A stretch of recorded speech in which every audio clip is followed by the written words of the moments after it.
Olá, muito boa noite. Boa noite, seja bem-vindo ao Rede TV News. Caminhoneiros voltam a bloquear rodovias federais em pelo menos 5 estados. Em Rondônia, são 13 pontos de bloqueio, segundo a Polícia Rodoviária Federal, e você vai ver também.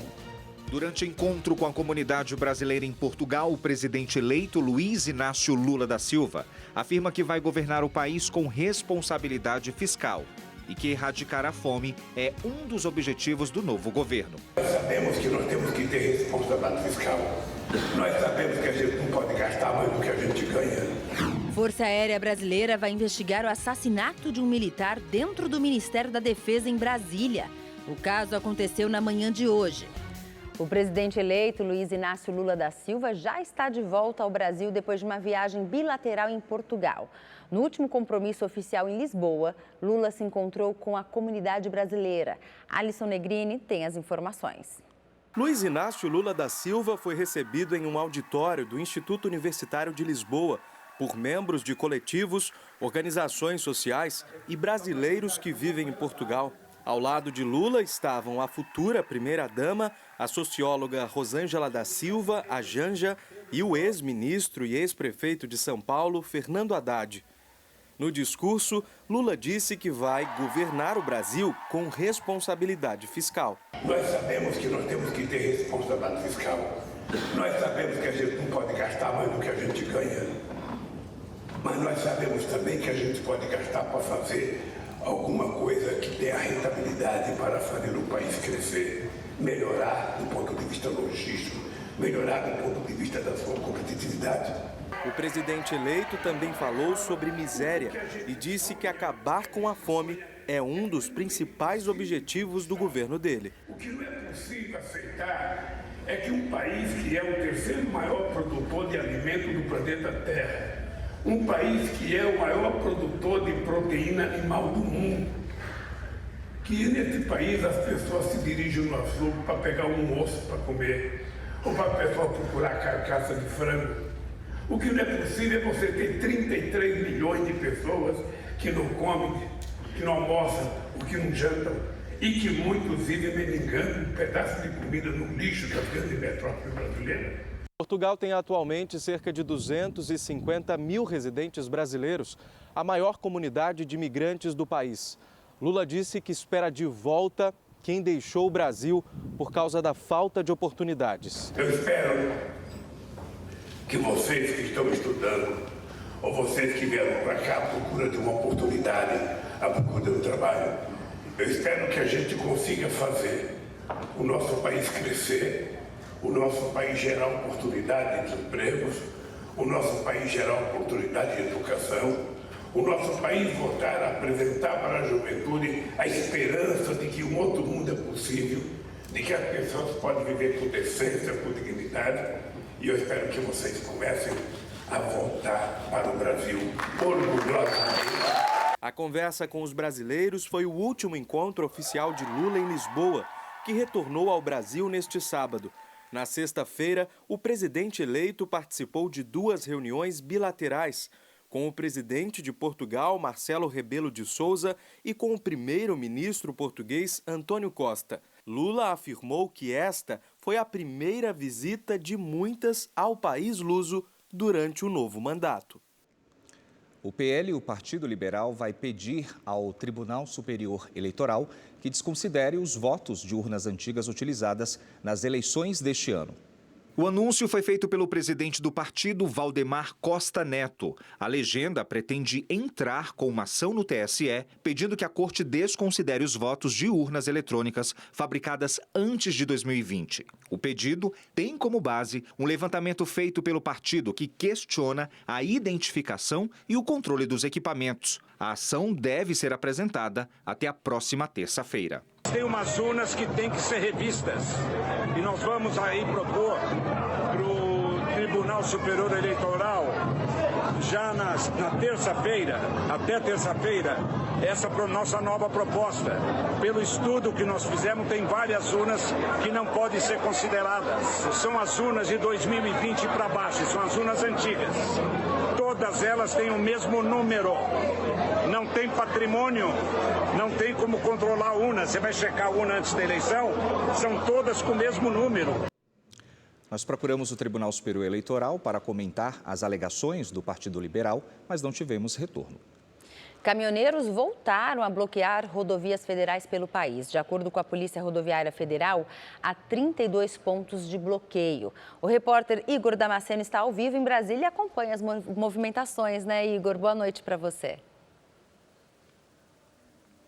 Oi, Gabriela, boa noite a você, ao Ranieri, boa noite a todos que nos acompanham. É isso mesmo, do total de bloqueios e interdições, o estado de Rondônia concentra o maior número de protestos. De acordo com a Polícia Rodoviária Federal, são 13 pontos de protestos por todo o estado. Em Santa Catarina, manifestantes usaram tratores para bloquear vias da BR-101.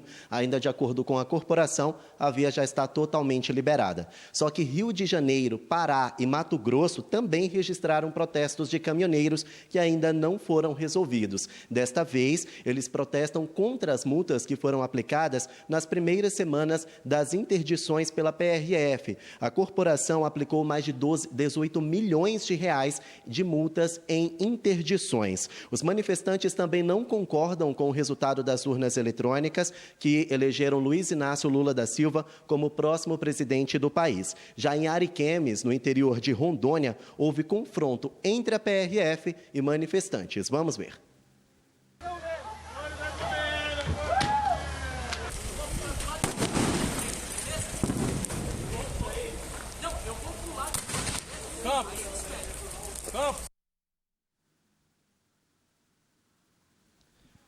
A situação também ficou complicada no estado do Mato Grosso. A Polícia Rodoviária Federal também teve que entrar em confronto com os manifestantes para liberar as vias. Vamos acompanhar na reportagem. No município de Lucas do Rio Verde, interior do estado, diversos caminhões bloqueiam uma das faixas da rodovia. Alguns chegaram a derramar parte da carga no asfalto para dificultar a retirada. Falaram que ia abrir as vias, que abriram mesmo aí, ó.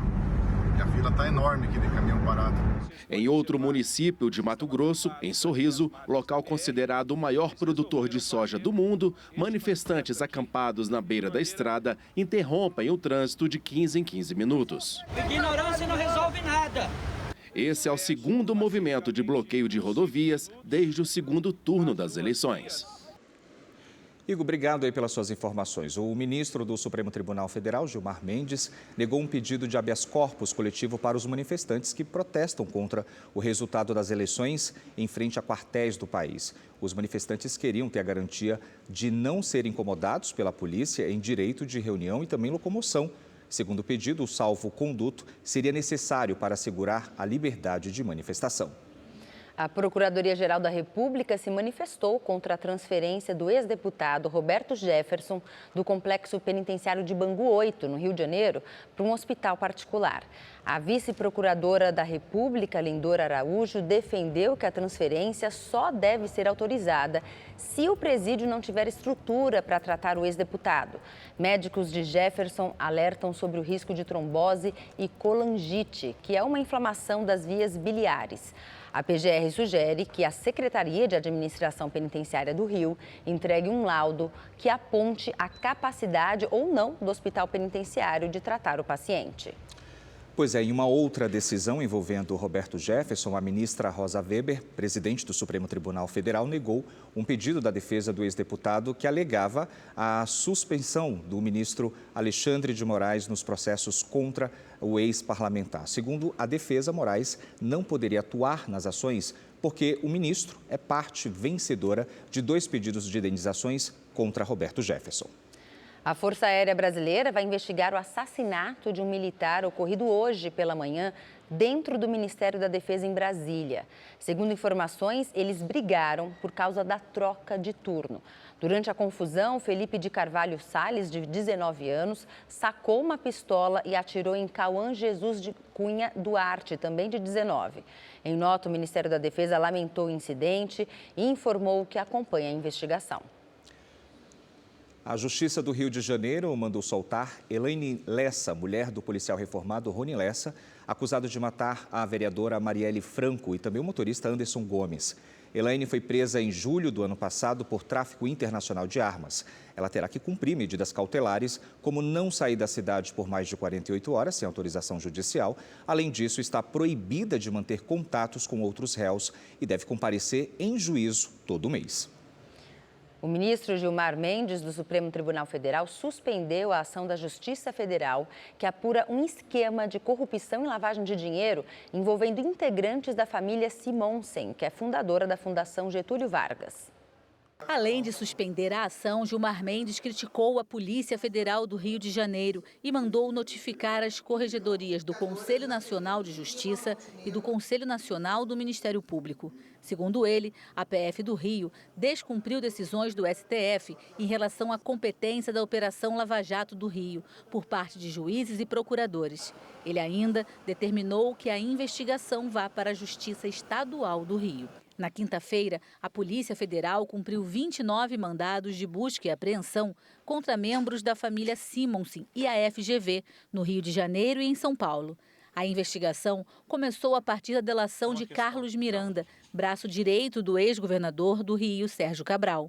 Em depoimento, Miranda disse que a FGV é usada por órgãos públicos federais e estaduais para emitir pareceres que mascaram esquemas de corrupção, superfaturamento e irregularidades em processos de licitação de obras públicas.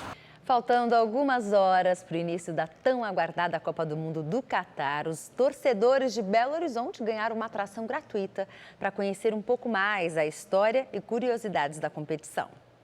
As páginas do álbum gigante de figurinhas fizeram o Marcos relembrar dos ídolos e de seleções de mundiais passados. Craques que marcaram a nossa geração, gerações passadas. Nós temos Pelé, Clisma, Jairzinho, Didi Folha Seca, Zinedine Zidane. São craques que jamais serão esquecidos na memória. O Kelvin aproveitou o espaço para trocar aquela figurinha que faltava para completar o álbum. As mais difíceis que estavam faltando para mim eram o Vinícius Júnior do Brasil e o Mason Mount da Inglaterra. Aí eu consegui achar os dois. O mini estádio tecnológico foi montado em um shopping de Belo Horizonte. E além de reunir a história dos mundiais, traz também diversão para os amantes do futebol. O Bruno se divertiu na mesa gigante de pebolim. Não, é bom demais. Eu voltei à infância. Muito bom mesmo. Eu nunca tinha jogado numa mesa tão grande dessa. Foi muito legal demais. E que tal ter uma experiência com a bola no mundo virtual? Aí, moleque.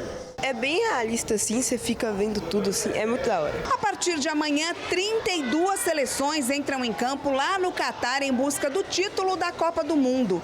Levantar a taça é um privilégio para poucos, mas aqui, com uma ajudinha da tecnologia, dá para ter um gostinho de ser campeão. O vídeo fica pronto na hora e aí é só deixar a criatividade rolar. Se você estivesse lá no Catar, como é que você ia levantar essa taça? Levantar a taça com muita força, muita força. Uma felicidade imensa, né? Como é que isso é nosso, hein? Vamos que vamos. Olha, foi inaugurada hoje a decoração de Natal de Osasco, cidade da região metropolitana aqui de São Paulo. Além das luzes, o público vai poder curtir shows, apresentações musicais e muitas outras atrações. O repórter Murilo Rincon tem esses detalhes. As luzes ajudam a entrar no clima natalino. Afinal, falta pouco mais de um mês para a chegada do Natal. Mas, além de dar todo um charme especial para a data, os pisca-piscas também transformam os espaços comuns da cidade em pontos turísticos, como este aqui, na Avenida Lázaro de Melo Brandão, em Osasco, região metropolitana de São Paulo. Eu amo Natal, então assim, eu estava ansiosa para poder ver a inauguração das luzes. Quem já chegou por aqui foi o Papai Noel. Pelo tanto de gente que apareceu por aqui, deu para perceber que ele terá muito trabalho pela frente. É um momento mágico, é um momento único, né? Principalmente poder vir aqui hoje com a minha família, né? As luzes de Natal estão espalhadas pelo bulevar, pela fachada da prefeitura e também no viaduto Reinaldo de Oliveira, cartão postal da cidade. A decoração, que conta ainda com uma árvore de Natal gigante, permanecerá no local após as comemorações de fim de ano. Este ano, além do tradicional carrossel, foi montada uma mini roda gigante para a diversão da criançada. E o melhor, de graça. Além disso, a programação ainda conta com shows musicais e tem ainda a praça de alimentação. Final de ano é tempo de reflexão, é tempo de comunhão. Nós começamos as nossas atividades aqui agradecendo a Deus por mais um ano, colocando Deus em primeiro lugar. O propósito que nos reúne em torno do Natal é Jesus Cristo. E a gente vê aqui tantas famílias reunidas, vão poder vivenciar momentos de alegria, né, de partilha. Tá feito com muito carinho. O Natal Luz 2022 foi uma forma encontrada pelo Fundo Social de Solidariedade, em parceria com a Prefeitura, para desejar um Natal cheio de luz para todas as famílias. Ho, ho, ho!